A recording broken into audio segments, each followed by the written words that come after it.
This is Wallet Brief, where we break down what actually moved the US economy this week, without the noise.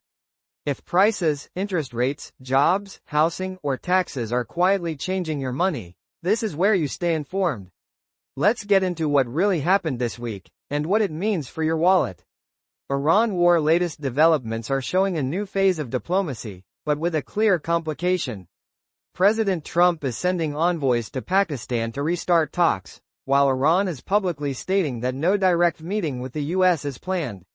What's trending today is this contradiction.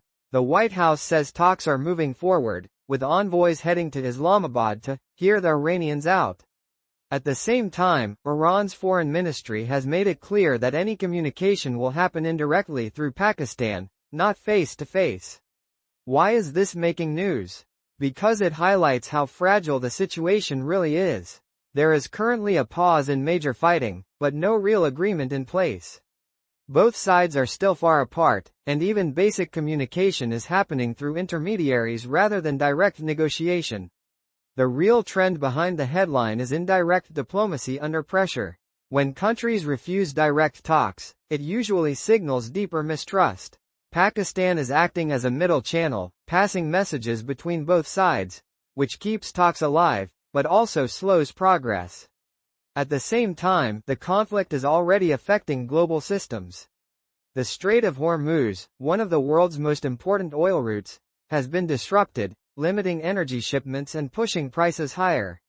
For your wallet, this is where it becomes real. Rising oil prices can quickly lead to higher gas costs, increased shipping expenses, and broader inflation. That means higher prices for everyday goods, from groceries to transportation. There's also a market impact.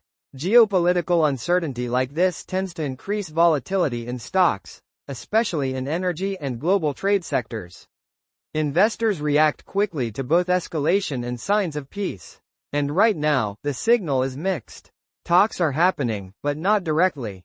That creates uncertainty about whether progress will actually happen. Looking ahead, everything depends on whether indirect talks can turn into real agreements. If progress is made, markets could stabilize. But if negotiations stall or tensions rise again, energy prices and market volatility could increase further. That's your wallet brief for this week. These changes don't always make headlines, but they do change how much you pay, save, and earn. We'll be back next week with